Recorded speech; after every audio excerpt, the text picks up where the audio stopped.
Hey there, it's Mr. P. On today's lesson, we're going to learn about compare and contrast essays. So let's get started. Let's review the essay structure first. The first paragraph is your introduction.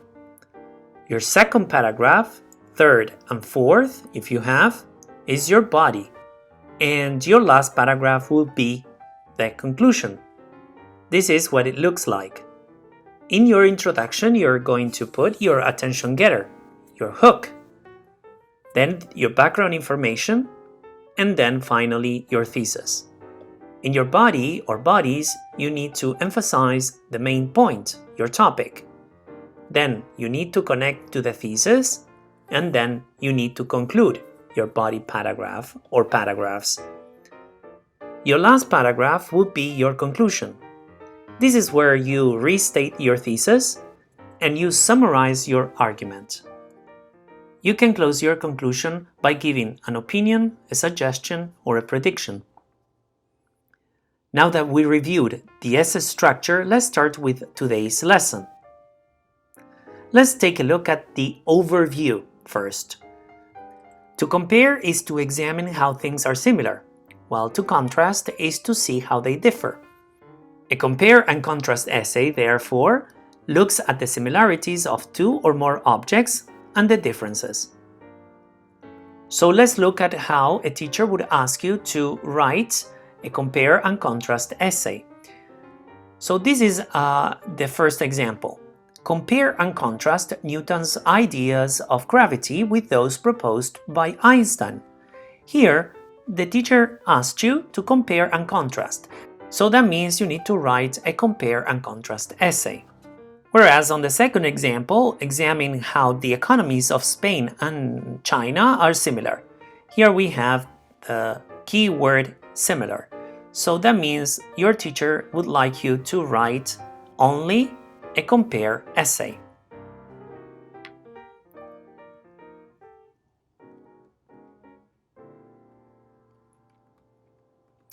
So now we're going to look at the structure of a compare and contrast essay.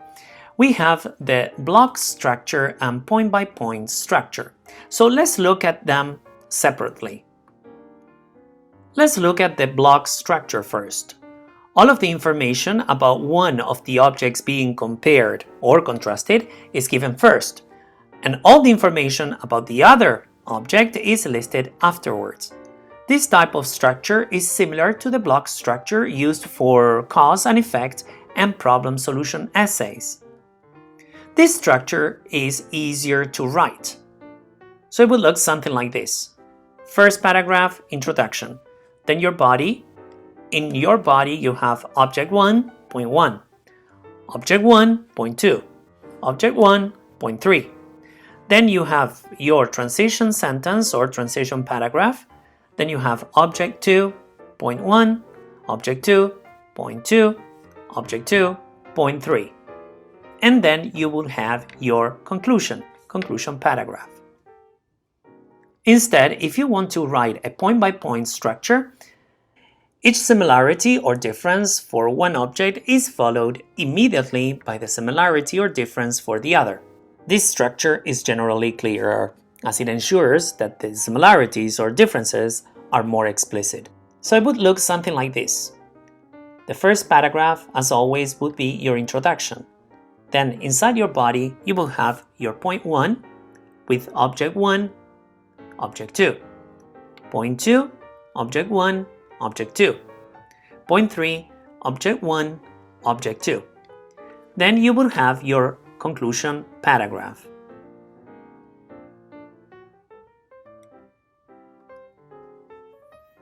When we need to write a compare and contrast essay, we need to know certain structure words.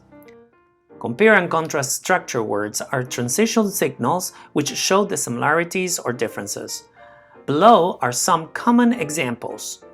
So for compare, we have similarly, likewise, also, both and, not only but also, neither nor, just like plus noun or noun phrase, similar to plus noun or noun phrase, to be similar to be the same as, to be alike, and to compare with.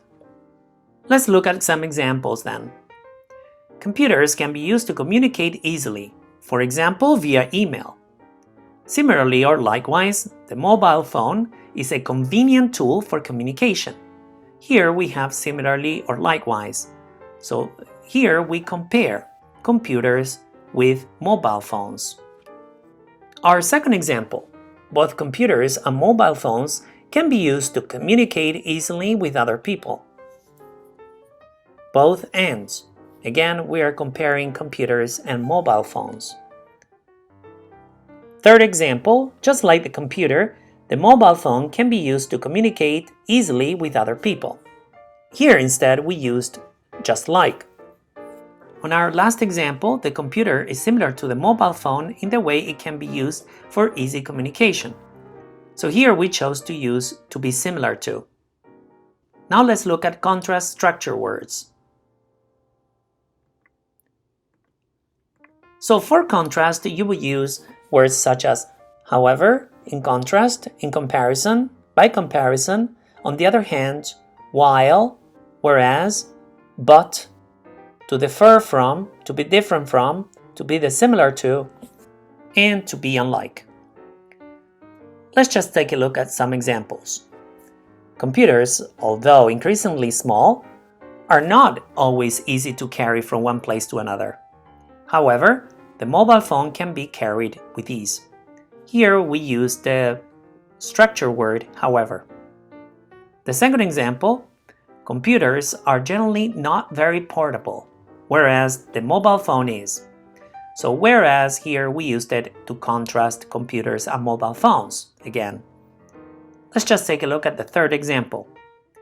Computers differ from mobile phones in their lack of portability. Here we chose to use differ from. And our last example, computers are unlike mobile phones in their lack of portability. Here we used to be unlike.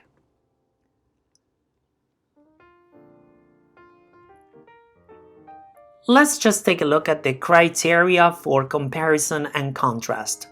When making comparisons or contrasts, it is important to be clear what criteria you're using. Study the following example which contrasts two people. Here the criteria are unclear. Aaron is tall and strong.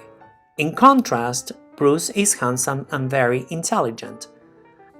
Although this sentence has a contrast transition, in contrast, the criteria for contrasting are not the same.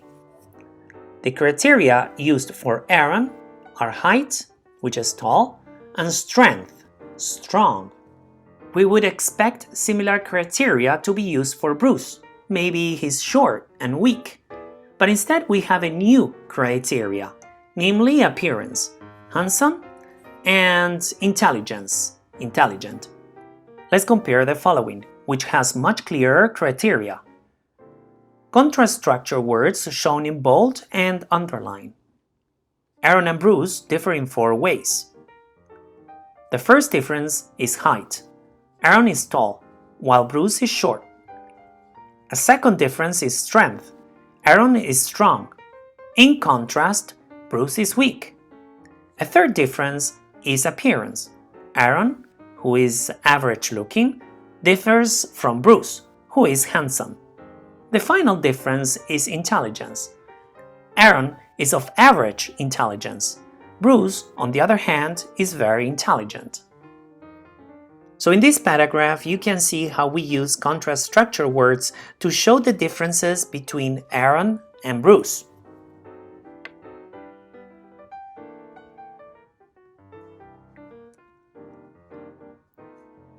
So now your turn.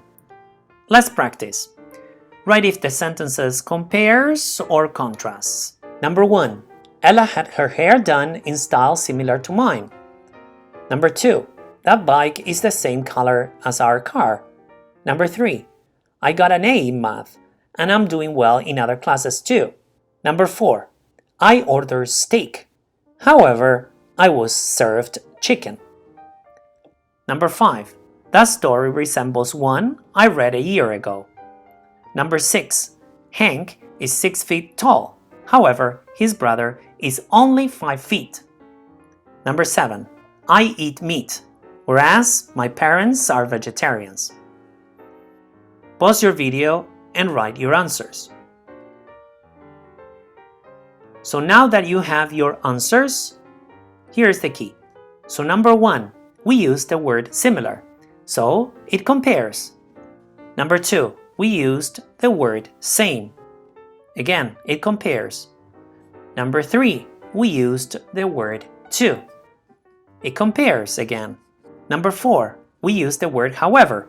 Here, instead, it contrasts. Number 5, we used the word resembles. Again, it compares. Number 6, we use the word although. So here, it contrasts. And number 7, we used the word whereas. And here, the sentence contrasts. So that's it for today. If you have any questions about compare and contrast the essay, post your question below this video. If you haven't subscribed to my channel, I suggest you do. If you liked the lesson, hit on the like button, please. And you may share the lesson if you liked it. Thanks for watching. Have a great day, and I see you next time. Take care. Bye-bye.